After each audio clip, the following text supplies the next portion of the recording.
Hi friends, welcome to flames to fashion.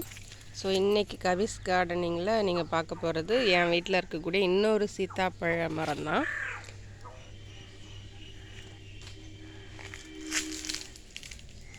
So இந்த மரம் வச்சு எப்படியும் ஒரு 3 வருஷம் 4 வருஷம் இருக்கும். இதில் எப்பவுமே பிஞ்சு வைக்கும். இதுதான் சீசன், தெரியுதுங்களா? பிஞ்சு குட்டி குட்டி பிஞ்சு கிளை பிஞ்சு இருக்கும் இந்த மரத்தில், தெரியுதுங்களா?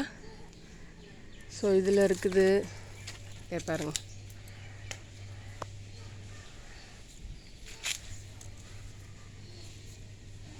நிறையா இருக்குல்ல.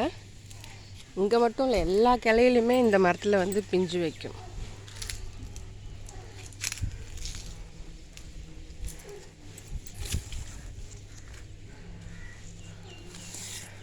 இன்னும் மேலே பார்த்தீங்கன்னா இதை பாருங்கள், ஒரு கிளை விடாமல் எல்லா கிளையிலுமே வந்து இதில் வந்து பிஞ்சு இருக்கும். உங்களுக்கு தெரியுதுங்களா?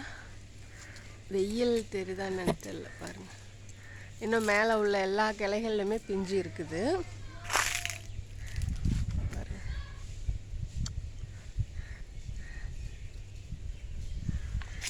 இது எப்படியும் இன்னும் ஒரு 2 வாரத்தில் கொஞ்சம் பெருசாகிடும் இந்த பழம் எல்லாமே.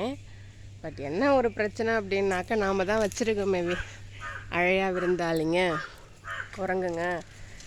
நான் எப்படி வெயிட் பண்ணுறனோ, ஒரு மரத்தில் காய்க்க பழம் பழுக்க நான் எவ்வளோ வெயிட் பண்ணுறனோ அதே மாதிரி அதுங்களும் வெயிட் பண்ணும். பார்த்துட்டு போயிருக்கும்.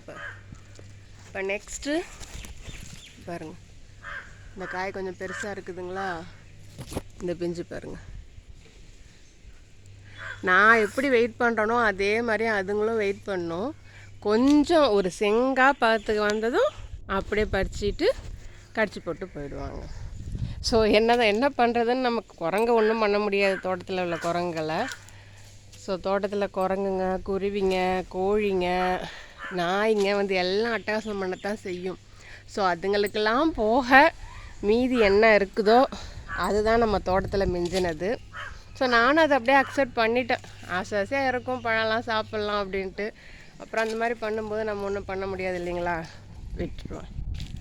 ஸோ உங்கள் வீட்லேயும் இந்த சீசனில் சீத்தாப்பழ மரம் வச்சுருந்தீங்க அப்படின்னாக்கா அது எப்படி பராமரிக்கிறீங்கன்னு எனக்கு கமெண்ட்டில் சொல்லுங்கள். தேங்க்ஸ் ஃபார் வாட்சிங்.